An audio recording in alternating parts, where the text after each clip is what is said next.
de repente podemos tener lluvias muy intensas y épocas de sequía, ¿no? Entonces, tanto la sequía como lluvias intensas afectan muchísimo al aguacate y muchos cultivos. También esperamos en algunas zonas heladas, vientos fuertes, excesiva radiación solar. Y esto efectivamente también va a traer problemas y lo hemos visto como algunas plagas, los recursos se fue a una sola institución, a los demás nos dejaron fuera, ¿sí? Y nosotros empezamos a trabajar, ¿sí? Un grupo de investigadores y pues hasta ahorita estamos en ese aspecto, ¿no? Actualmente vamos a mandar también a secuenciar todo nuestro germoplasma para ver y localizar precisamente esas secuencias que estén asociadas a esa resistencia. Entonces estuve al frente de todo el comité técnico que agrupa a diferentes subgrupos, que precisamente son el de frutales, el de ornamentales, el de este, cultivos básicos, de hortalizas, etcétera, etcétera. Y al final me otorgaron por mi gestión esta medalla de plata.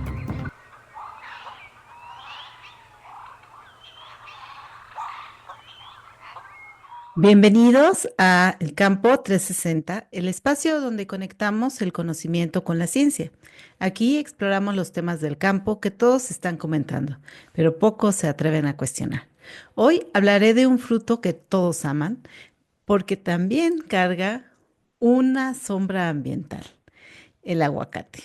Y creo que a todos nos ha puesto esto en jaque de que amamos nuestros aguacates, pero definitivamente nos queremos preguntar qué está pasando con el aguacate. El aguacate es una fruta cremosa que representa pues el lujo en la comida saludable, se ha puesto muy de moda para los desayunos ketos, pero ¿sabías que detrás de cada kilo de aguacate se esconden 2000 litros de agua? Sí, escuchaste bien, 2000 litros.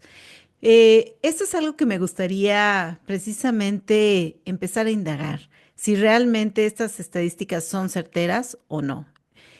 Lugares como Michoacán, donde se produce el 80% del aguacate mexicano, el agua y el aguacate y el auge de este cultivo han generado pues algunos problemas en la región.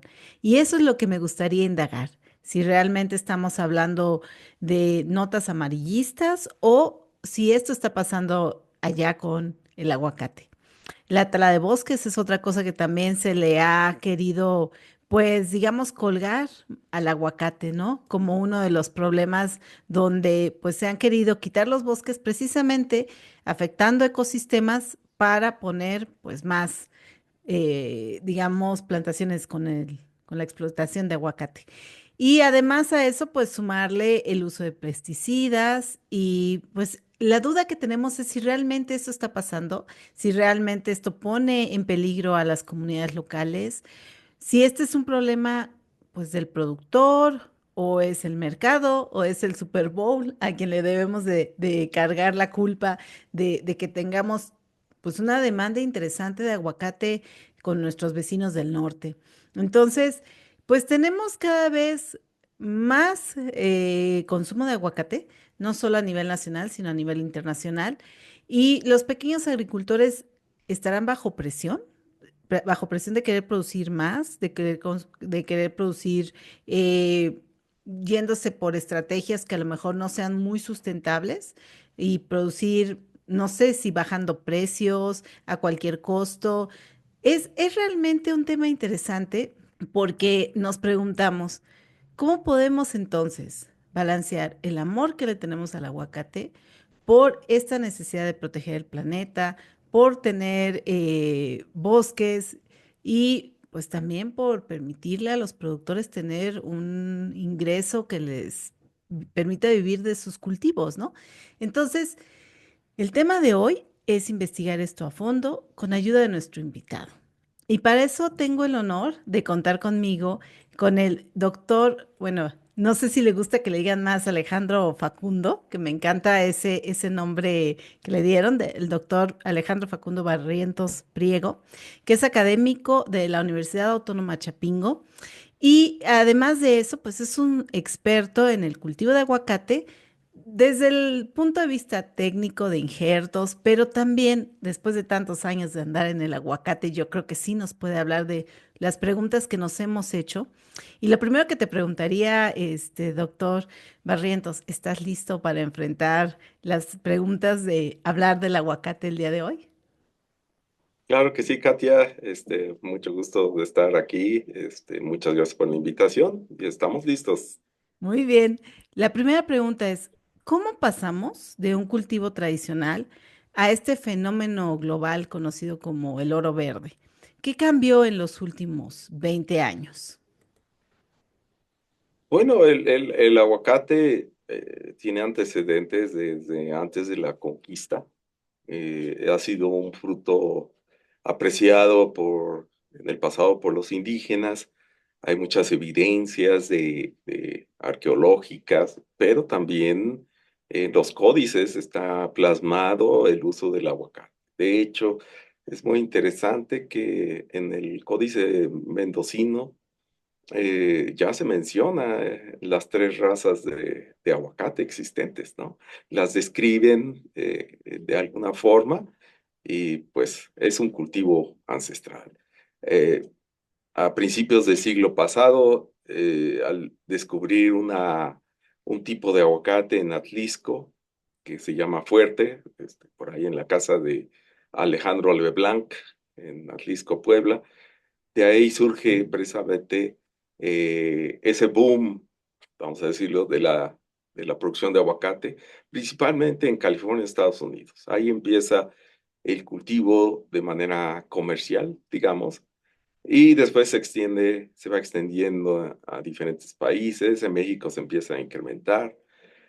Y bueno, ya en el siglo pasado empezamos a producir, digamos, en los setentas, en los setentas del siglo pasado empezamos a producir muy buena cantidad de aguacate. Después entra el aguacate Hass, ¿no? Que es una variedad de Estados Unidos, ahí se desarrolló, fue un- algo fortuito que encontró un productor. Pasaron, digamos, como unos 40, entre 40 y 50 años, hasta que fuese de manera comercial y surgiera como el rey actualmente, que es el aguacatejas. De tu pregunta, ¿qué ha pasado en los últimos 20 años? Bueno, ya a finales del siglo pasado se forma una asociación de productores y exportadores de aguacate de Michoacán, que ahora ya se llama de México, y empezaron a ver la posibilidad de exportar aguacate a Estados Unidos, ¿sí? Había restricciones fitosanitarias que se superaron, ¿sí? Y se empezaron a exportar aguacates a ciertos estados de la Unión Americana. Y ahí empieza precisamente el negocio del aguacate. Previamente a esos años, entre los setentas y noventas, el mercado de aguacate se consolidó aquí en México, que es algo muy importante. Nosotros consumimos mucho, mucho aguacate, ¿no? Actualmente consumimos 12.3 kilos per cápita, ¿sí? Lo cual es bastante alto. Si tuviésemos algún problema de comercio exterior, nosotros nos comeríamos los aguacates, ¿sí? Pero, ¿y qué ha surgido en estos últimos años? Digamos, en el 2000, vamos a ver, el 2004, ¿sí? El precio del aguacate, el máximo alcanzado más o menos, era de 30 pesos. Para que tengas una idea, actualmente, bueno, más bien en el 2024, llegó a valer 83 pesos. Y eso a pie de huerta, no al consumidor, ¿sí? Entonces es un gran negocio. Los productores se dieron cuenta que que era un gran negocio. Por ahí en 2016 eh, se llegó a estimar que las exportaciones de aguacate superaban a todas las exportaciones de productos de petróleo, incluido el crudo, gasolina, etcétera, de México. Y ahí surge otro boom de expansión del aguacate, ¿sí? Hay productores que yo conocí en 2016, eh, en San Bartolo Tutotepec, que es en la Sierra Hidalguense, donde tenían media hectárea de aguacate y estaban felices porque decían, ingeniero, con esto que me van a pagar del precio que estoy vendiendo a 70 pesos el aguacate, me alcanza para vivir 2 años. Déjame preguntarte, ¿este boom viene de la mano de costos ambientales? Eso es lo que nos, digamos, incluso si hemos visto documentales como el de Netflix, nos dicen, pues el costo de este aguacate, como dices, que a lo mejor nos va a dar para vivir, o le va a dar para vivir a los productores, realmente tiene este costo ambiental porque, por ejemplo, incluso en una conversación que tú y yo teníamos, hablábamos de que había otros cultivos que también demandan mucha agua. Entonces la pregunta es, ¿estamos culpando de más al aguacate? Porque es un cultivo que ha crecido, que tiene un boom, que imagínate el valor de las exportaciones que nos dijiste. Esa es la duda que yo creo que me gustaría que tú nos aclararas. Sí, el cultivo de aguacate se le ha achacado precisamente di- precisamente por la expansión. eh, y todo nace también, porque antes no había tanto ruido, vamos a decirlo, hasta que sale este programa de Netflix que mencionaba, ¿no? El famoso Rotten, que es un problema que sí tuvo Chile, precisamente de la restricción del agua. Pero la restricción del agua fue para todos los cultivos, o sea, no, bueno, más bien, el agua, como estaba privatizada en Chile o está privatizada, pues se destina a los cultivos, ¿no? Entre ellos el aguacate, pero también los cítricos, la vid, las cerezas, a todos los cultivos, ¿no? Eh, Aquí en México, eh, de la superficie establecida, tenemos el 57.14 de esa superficie establecida en temporal, ¿sí? No es bajo riego. Bajo riego nomás está el 42.82%, ¿sí? Ese es un aspecto. No todo está bajo riego. Obviamente el aguacate sí consume agua, ¿no? Pero la mayoría de las huertas dependen del temporal, ¿sí? De la lluvia. Otro aspecto que le sea precisamente achacado el aguacate es precisamente esos 2.000 litros que consume el aguacate por kilo, vamos a decirlo así. Estos 2.000 litros se pueden optimizar, ¿sí? Con diferentes técnicas de riego, ¿sí? La verdad es que nosotros regamos en exceso cuando tenemos agua a los aguacates, ¿sí? Y estimamos que se pueden mitigar hasta 1.500 litros más o menos, entre 1.000 y 1.500 litros. Y existen otros cultivos que consumen más agua. Para que tengan idea, los almendros consumen 16.000 litros por kilo, seguido de la nuez de la India, que consume 14.218 litros por kilo. Después están los pistaches de 11.363 litros. Las avellanas, 10.515 litros. ¿Sí? La nuez de Castilla, 9.280 litros. Y algo que consumimos mucho aquí en México, los cacahuates, el maní, consume 3.974 litros. ¿Sí? Entonces, hay otros cultivos que dejan precisamente una huella hídrica mayor. ¿Sí? Estamos hablando de cultivos. ¿Sí?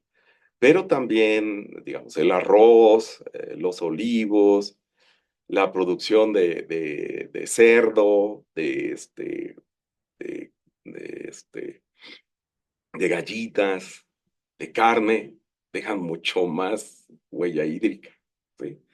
El mismo chocolate deja una huella hídrica tremenda, es de los de mayor huella hídrica, ¿sí? Como producto final, ¿sí? Es, es lo que se le ha achacado al aguacate, ¿no?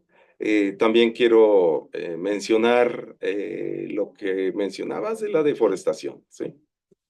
Y sí, la deforestación, hay un estudio muy interesante de la Universidad de Michigan que salió en una revista científica, que es el Journal of Environment Management, salió en 2021, donde ellos por imágenes satelitales analizaron la deforestación en el estado de Michoacán entre el año 2001 y 2017.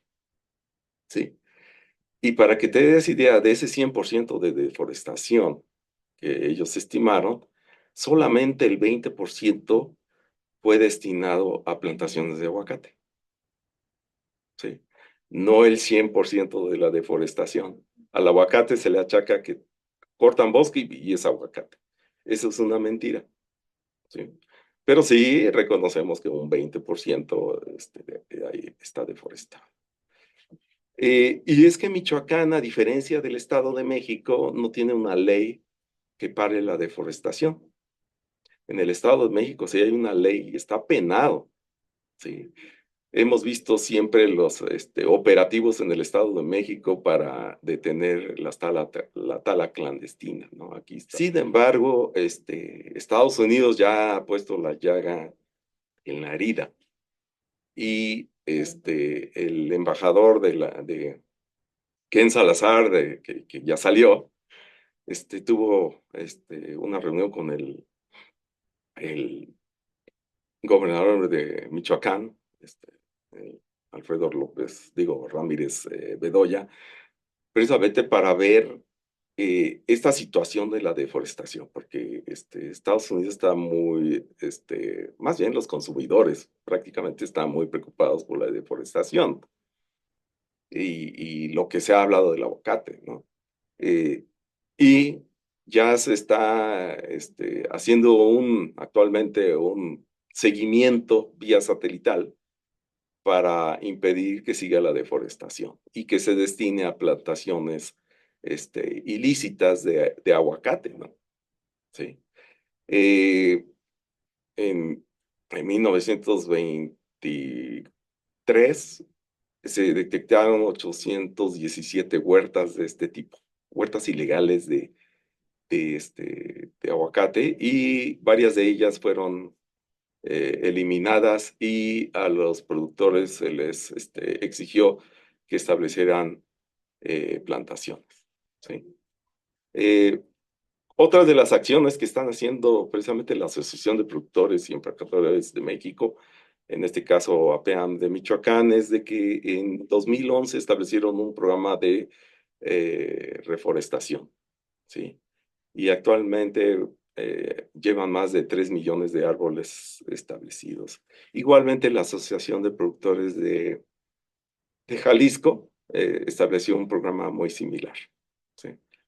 En este sentido, déjame seguir por la ruta de la sustentabilidad. Este cultivo, pues que es de alto valor, ¿hay alguna otra iniciativa además de reforestación, el uso de, no sé si les den cursos para mejorar el riego, no sé si hay iniciativas, como dices, de que no sabemos manejar el riego, de cómo se pudiera estar haciendo? También no sé qué tanto el uso de pesticidas sea un tema que también estén trabajando. ¿Qué otras prácticas, digamos, verdes están utilizando en aguacate? Sobre todo desde el punto de vista que es un cultivo, pues, emblemático del comercio exterior. Y la otra, también hablamos de cuestiones, pues ya sociales interesantes desde el punto de vista, pues que sabemos que está metido ahí el narco, ¿no? No sé qué tanto se ha logrado también apoyar a los productores en este sentido, de tener pues una producción con etiquetas, porque le llamamos incluso hasta el cultivo rojo, ¿no? Entonces, ¿qué tanto estamos hablando de otro tipo de apoyos de sustentabilidad, no solamente tecnológicos, sino también sociales. A ver, cuéntanos. Sí, de hecho, en esa misma reunión del embajador de los Estados Unidos, también se tocó el tema precisamente del comercio justo, etcétera. Y también va a haber un seguimiento aunque ya existe una certificación para exportar, pero también una, un seguimiento de sustentabilidad, ¿sí? Y otros mercados, como el europeo, está siendo más exigente, ¿sí? Te platico que mm, existe una lista oficial de agroquímicos o pesticidas que se pueden utilizar, ¿sí? Entonces, la Asociación de Productores y Empacadores de México tiene guías para poder utilizar cierto tipo de pesticidas. Algunos están prohibidos para el cultivo de aguacate, ¿sí? Entonces, algunos muy específicos. Y van desde los químicos hasta los más sustentables, que son los orgánicos, ¿no? Entonces, inclusive ahí les ponen la guía de cuántos días antes de la cosecha se deben de aplicar para que ya no salgan residuos, y también para poder exportar a ciertos mercados exigentes se piden análisis de la fruta para que no lleven residuos de pesticidas. Entonces está muy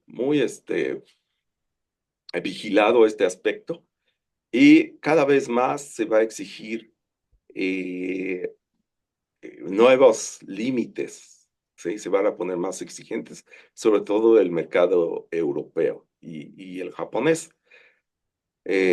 También existe una buena cantidad de exportación de fruta fresca etiquetada como orgánica. También hay una buena cantidad de productores que producen este tipo de fruta y son meramente sustentables y tienen diferentes certificaciones para poder acceder a ese etiquetado y que vengan como orgánicos. Y APEAM y APEJAL cada año están organizando cursos de capacitación, precisamente de buenas prácticas, para que sea más sustentable el cultivo de aguacate, ¿sí? Entonces, indudablemente también falta mucha investigación al respecto. Eh, Actualmente está muy de moda tratar de mitigar precisamente el cambio climático con algunos productos orgánicos más sustentables, ¿no? Entre ellos microorganismos, aminoácidos naturales, algas marinas, etcétera. Sí. Pues todo un reto, ¿no? Para los investigadores, los científicos como tú, que están metidos en este tema de desarrollarles soluciones tecnológicas a los productores de aguacate. Bueno, voy a cambiar un poquito hacia otro tema que también me parece que tú nos puedes ayudar muchísimo, que es esto del ADN del aguacate. Bueno, amigos espectadores, ¿sabían que el aguacate, pues este fruto milenario del cual ya el doctor Alejandro nos estuvo platicando su origen, en realidad es un prodigio genético? ¿Sabían que su genoma fue completamente secuenciado en el 2019? Y esto pues nos permitió descubrir que el aguacate moderno en realidad es una mezcla de especies ancestrales mexicana, guatemalteca, antillana. Entonces, eh, qué interesante saber que estamos ahora ya metidos en esta parte de la genómica. Y la pregunta que te tengo es, ¿qué significa realmente haber secuenciado este genoma? ¿Cómo nos ayuda? ¿Cómo ayuda a los productores? ¿Cómo ayuda al medio ambiente? Y bueno, sobre todo ahora que ha estado tan de boga el no queremos transgénicos, ¿para qué nos sirve saber el genoma del aguacate, doctor? Sí, Katia, efectivamente en 2019 se publica precisamente este artículo del genoma del aguacate, donde tuvimos la fortuna de participar en el equipo de un proyecto en aquel tiempo financiado por CONACYT, ¿sí? Y que, bueno, Realmente el genoma ya estaba secuenciado 4 años antes, nada más que la escritura llevó mucho tiempo. Eh, ¿Qué significa? Es tu pregunta, ¿no? ¿Y cómo nos puede ayudar? Bueno, conocer precisamente la secuencia de todo el genoma nos ayuda a localizar precisamente esos posibles genes que puedan ser utilizados y que ya han sido estudiados en otras especies.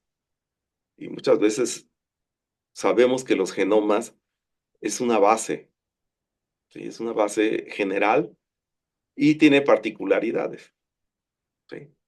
Entonces nosotros podemos tener un modelo como Arabidopsis, que es una de las especies más estudiadas y que se conoce muy bien todo, casi prácticamente todos los genes y sus respuestas metabólicas en las rutas que llegan a la formación de enzimas, hormonas, y que dan una respuesta, ¿sí? Que dan respuesta a resistencias, a características de floración, de, de tamaños de fruto, etcétera, todas las características, ¿sí? Entonces, al conocer el genoma, nosotros podemos localizar esas secuencias particulares que son muy parecidas a las otras especies, ¿sí? Las podemos emparejar y podemos decir, ah, pues aquí está este gene que controla, digamos, la producción de ácidos grasos o la ruta de ácidos grasos, por ejemplo, o la de floración, o la de tamaño de fruto, o de grosor de cáscara, o de producción de etileno. Entonces nosotros podemos localizar, ya sea en el germoplasma que tenemos, ver cómo está la constitución de esa secuencia y ver si alguno tiene esa particularidad, ¿no? Digamos, alto contenido de ácidos grasos. Quiero decirte que hay unos aguacates de la raza mexicana, uno que le llamamos aceitos o de Villaguerrero, que tiene arriba del 80% de ácido oleico. Es una maravilla, ¿sí? ¿Qué tiene ese en particular? Pues tiene los genes y esos genes los podemos encontrar, ¿sí? En el genoma. Entonces, ya sabemos dónde están, ya sea que los incorporemos, ¿sí? Mediante cruzas, y después detectar si, si en nuestra progenie, en nuestros hijos de esa cruza, podemos seleccionar cuáles, en una etapa muy temprana, cuáles traen esos genes con esa característica. Y así nos ahorramos años de mejoramiento genético, ¿no? Ya que el aguacate puede tardar hasta 15 años en florecer. O sea, hay varios de semilla, puede tardar hasta 15 años. Hay unos que tienen genes que a los 3 años, 2 años ya están floreciendo.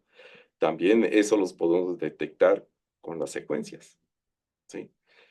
Otra posibilidad es de que utilizamos eh, ese genoma y detectemos, utilicemos algunas técnicas modernas como la edición genética y simplemente cambiamos parte de esa secuencia, ¿no? De algunas bases nitrogenadas del ADN, cambiamos y lo volvemos alto productor de aceite, ¿no? Entonces, con esas técnicas se puede avanzar bastante. De hecho, ya se presentó el primer aguacate editado genéticamente, creo que en Chile, y afectaron precisamente la producción de etileno. Entonces, los frutos van a tener mayor vida de anaquel, ¿sí? Entonces, bueno, es un camino que se debe de explorar. Sabemos que es muy polémico, ¿no? Como fueron en su momento los transgénicos. Después surgen los cisgénicos y ahora tenemos la edición genética, ¿no? Entonces, es controversial, ¿sí? Pero en algunos casos sí podemos utilizar a lo mejor los transgénicos y los editados o los cisgénicos cuando los utilizamos como portainjertos. o sea, nada más como raíces. Y esos no van a liberar polen, etcétera, y pues no va a haber ningún problema, ¿no? Porque están injertados. ¿Sí? Justamente, yo creo que el debate viene en ese sentido. ¿Qué pasaría si los productores mexicanos deciden, no, pues, o el mismo gobierno mexicano dice, no, estas tecnologías eh, nos ponen en riesgo como humanos y entonces no queremos que haya, pues, nada que tenga que ver con cuestiones de edición genética o tecnologías de este tipo? Nos va a poner en desventaja a nosotros como, pues, nuestra posición que tenemos como líderes en la producción de aguacate, nos va a dejar un poco atrás en el camino. Y la otra también, ¿cómo trabajamos con el consumidor que a lo mejor rechaza este tipo de alimentos porque no los conoce? ¿Cómo crees que podamos educar al público para que entienda estas innovaciones sin que nos pongamos, pues, todos alterados, que decías que al final nos lleva a justo al alarmismo? Pero preguntarte más bien, científicamente, ¿es importante que lo hagamos? ¿Es recomendable que lo hagamos? ¿Tú qué piensas como científico? Eh, Actualmente, con el cambio climático enfrentamos muchos problemas que van a venir en el futuro, ¿no?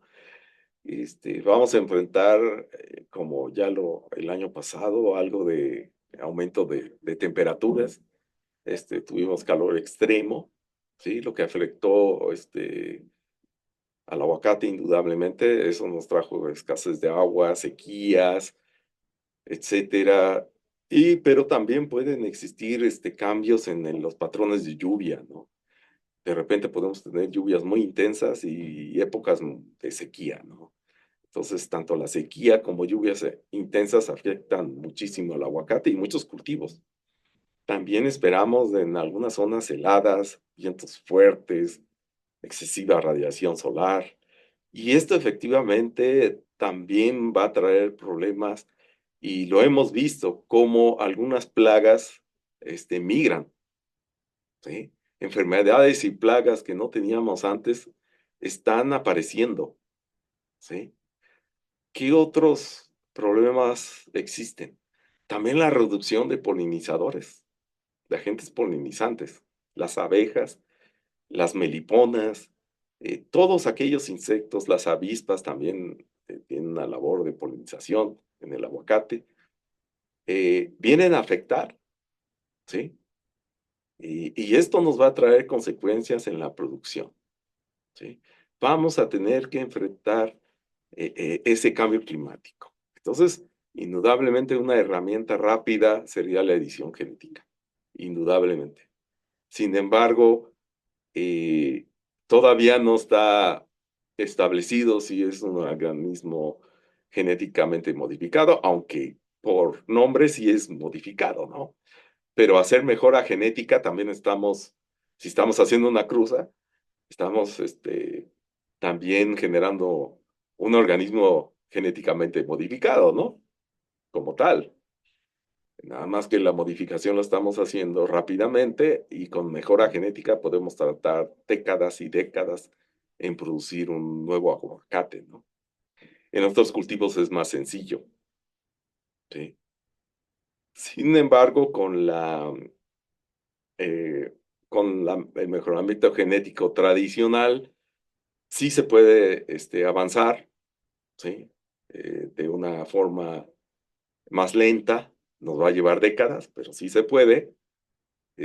Podemos localizar esos genotipos que tengan cierto tipo de tolerancia o resistencia, dependiendo si es ambiental o si es biótico o abiótico, como se le llama, y poder enfrentar esos problemas del futuro. Eh, ¿En qué nos pueden ayudar estas herramientas como el genoma? Precisamente en localizar esos genes en el germoplasma que tenemos, ¿sí? Te pongo un ejemplo, viene una enfermedad mortal para el aguacate, ya acabó con las aguacates de Florida, ¿sí? Lo trae un insecto que se llama Hiloborus gravatus, ¿sí? Y trae un hongo que se llama Harringtonia lauricola. Este fue localizado en 2002 en Georgia, en un puerto, y se ha extendido en el sur de los Estados Unidos. En la actualidad ya llegó a Houston, ¿sí? Está tocando la puerta de la frontera. Houston está a 514 kilómetros de Nuevo Laredo, ¿sí? Su entrada es inminente en los próximos años, ¿sí? Y seca el árbol en semanas, ¿sí? Y no se ha encontrado ninguna fuente para controlarlo, como son los pesticidas, o más bien los fungicidas, ¿sí? Entonces, reaccionamos tarde aquí en México, ¿sí? Actualmente, a finales del año pasado, se publicó un artículo donde también participamos, donde ya damos a conocer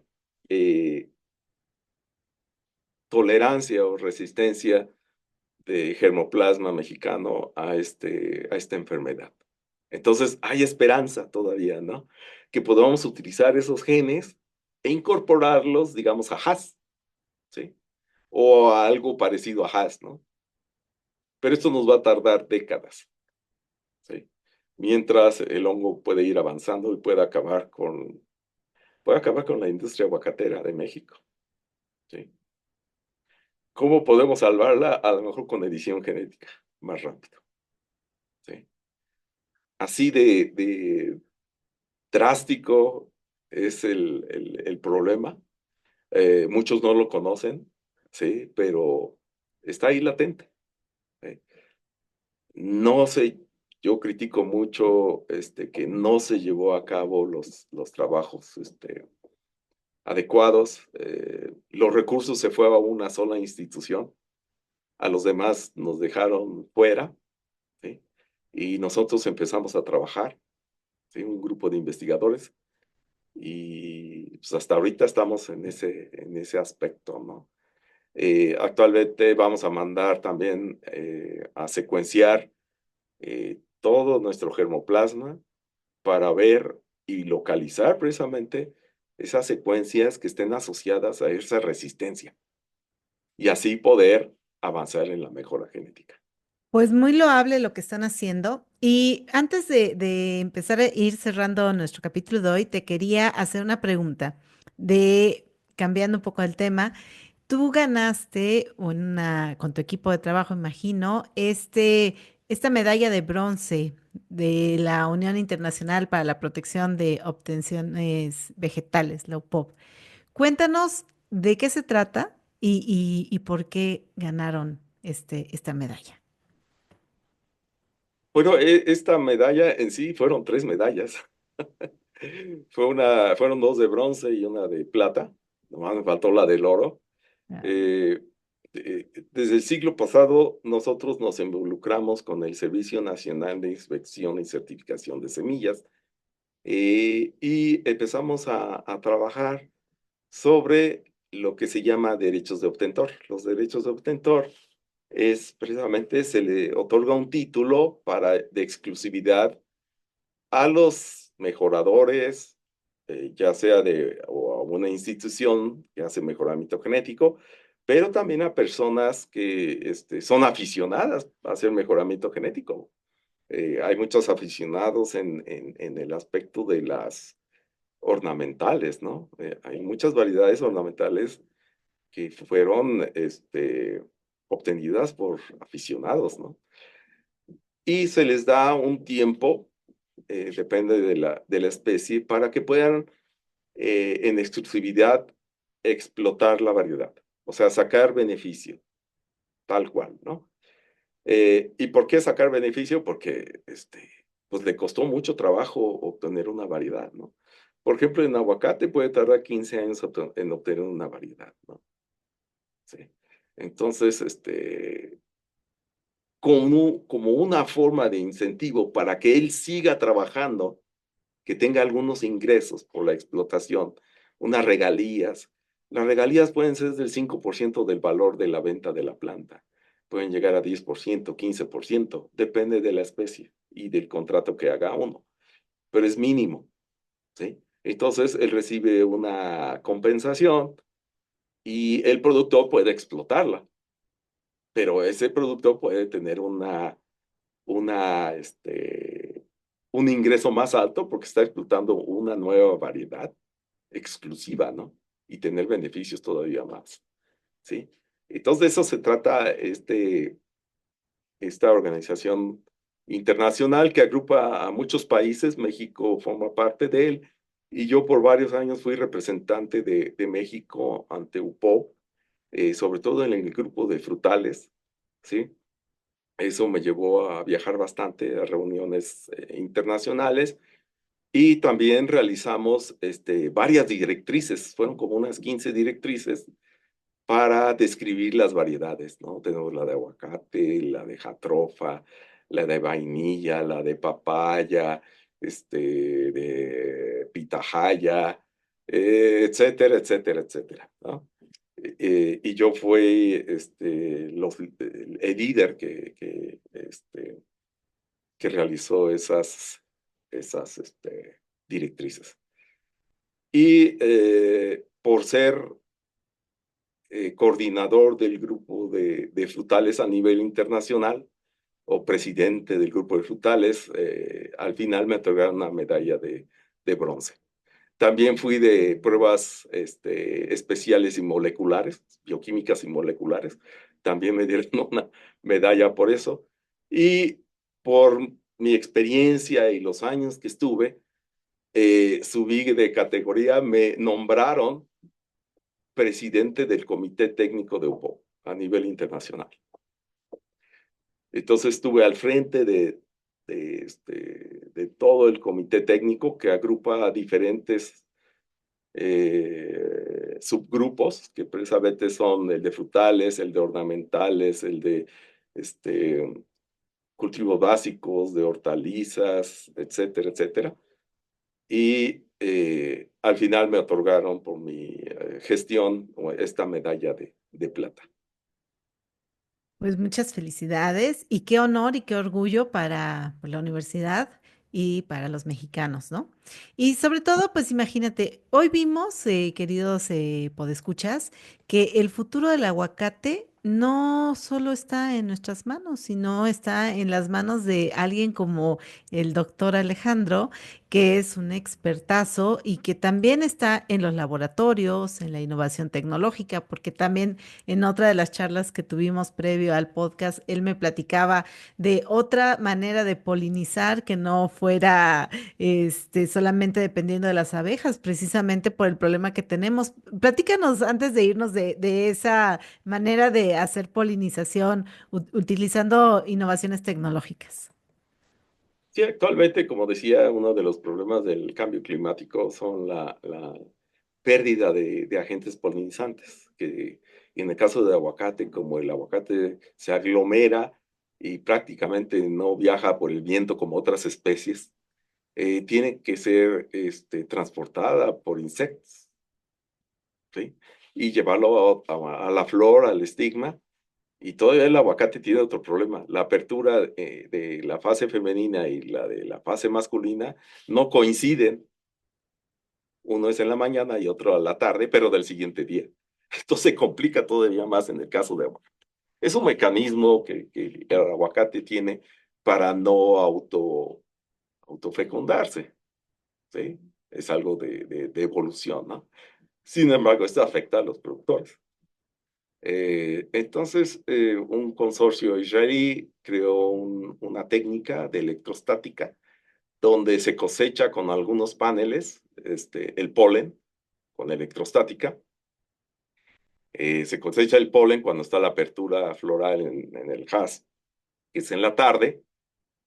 Se guardan esos paneles con una carga positiva y como la flor tiene carga negativa, al siguiente día se pasa en la mañana, que está la apertura floral femenina, y el estigma, como tiene carga negativa y positiva, al acercarse, jala el polen y se adhiere al estigma. ¿Sí? Eh, Actualmente estamos en el segundo año de la evaluación. En el primer año tuvimos un éxito que yo no me lo esperaba. Tuvimos un incremento del 60% de producción final a manera experimental. La empresa con la que está en Jalisco, con la que trabajamos, ellos obtuvieron de forma comercial, porque ustedes saben, no es igual un experimento que a nivel comercial o semicomercial. Ellos obtuvieron un 16% de producción extra, ¿sí? Pero el potencial está ahí. Yo estoy hablando de un 60%. ¿De qué depende esa diferencia tan grande de 16 a 60%? De que nosotros hicimos un trabajo muy minucioso de colecta de polen, etcétera. Mientras que los trabajadores que hacen esa labor no lo hacen muchas veces a conciencia, ¿sí? De hecho, en una evaluación de estos trabajadores se revisaron los paneles y se vio que no, prácticamente no había casi nada de polen, ¿no? Eso nos habla de que no hicieron bien la labor de colecta de polen, ¿sí? Yo estimo que en una huerta con buenos trabajadores, yo les digo abejorros, estimo que un 30% es posible. Y un 30% es muchísimo, ¿sí? Y hablaba Katia de la tecnología. Esta tecnología, digamos que incrementemos un 15% la producción pero es muy buena el 15%. Aún así, con las fallas, 15% es bastante bueno. Si incrementamos, digamos, si eficientamos los riegos, podemos tener hasta otro 15% más de producción. Si manejamos bien los fertilizantes, podemos tener un 10%. Si utilizamos portainjertos clonales, que es otra temática, de portainjertos selectos para diferentes condiciones y de alta productividad, podemos incrementar alrededor del 20%.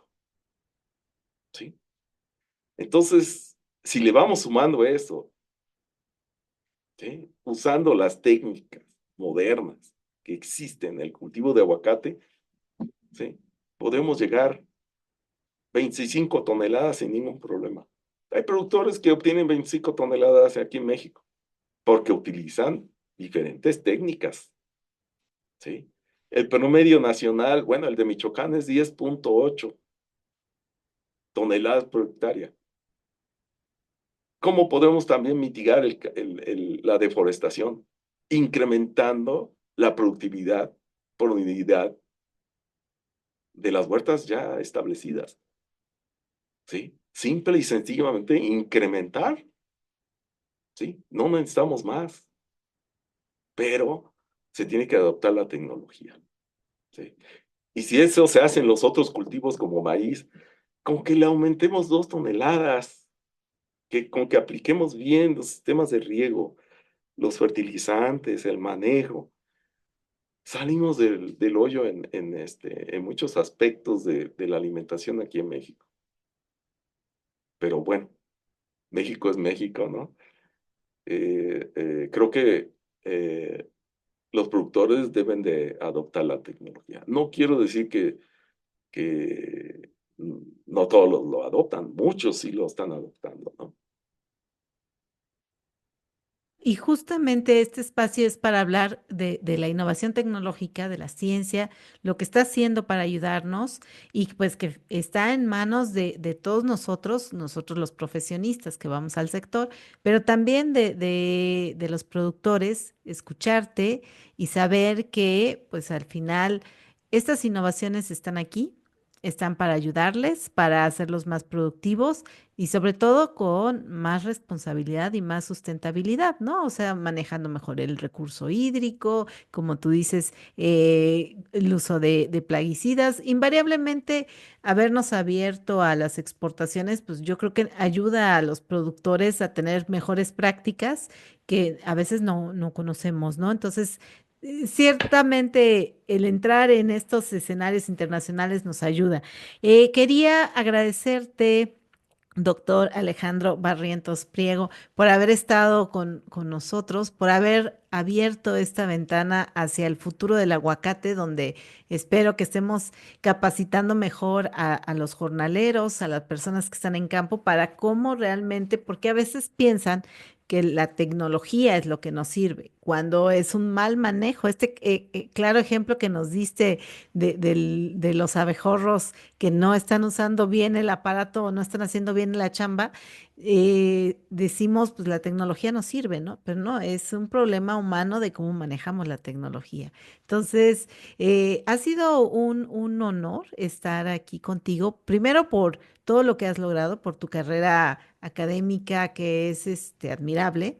Y segundo, por tu compromiso con un sector, porque yo veo que te has metido en muchos temas, ¿no? O sea, estás en aguacate, pero desde lo holístico y lo manejas muy bien. Y eso es sumamente importante porque no podemos acercarnos solamente con una visión muy pequeña a fenómenos tan complejos y cultivos tan interesantes e importantes en nuestro país.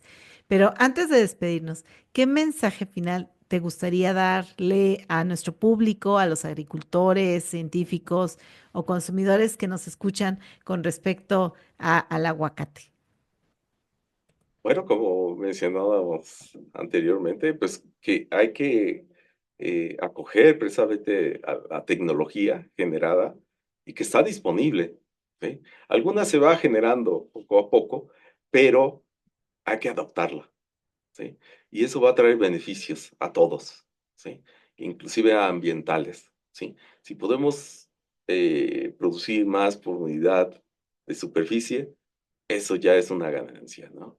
También todo la conservación del ambiente, tratar de contribuir, eh, ponernos ya en el lado de que tenemos que cambiar a una producción más orgánica, también es posible, ¿no? Hay muchas certificaciones como Rainforest, ¿no? Que le dan un plus. Entonces, yo asesoro a algunos productores de Huatusco que tienen Rainforest, ¿no? Y son muy minuciosos y respetando precisamente el ambiente, tienen huertos, pero también tienen bosque. ¿Sí? Entonces, mi mensaje final, acojan la tecnología y hay que utilizarla de la mejor manera y ser sustentable con el ambiente. Pues ya lo escucharon, no hay que ponernos, yo creo, sobre todo en la parte genética, ponernos, como yo diría, cerrados, ¿no? Sino más bien abiertos a escuchar qué están haciendo los científicos, cómo nos están dando opciones para resolver los problemas y dónde te pueden contactar si quisieran ponerse en contacto contigo, doctor Alejandro. Bueno, estoy en la Universidad Autónoma de Chapingo, en el departamento de fitotecnia, pero también me pueden escribir a mi correo electrónico que es abarrientosp@chapingo.mx. ¿Sí? Entonces, ahí me pueden encontrar en la página web del directorio del Departamento de Fitotecnia. Ujú. Muy bien, si no lo googlean y van a ver todos los resultados asombrosos que les van a salir. Pues muchísimas gracias, doctor. Y para nosotros que estamos aquí en este podcast, pues invitarlos a que nos sigan profundizando en este tema y otros temas y que se suscriban a nuestro canal Campo 360. Comparte este episodio con alguien que ame el campo tanto como nosotros lo amamos. Nos vemos en el próximo capítulo.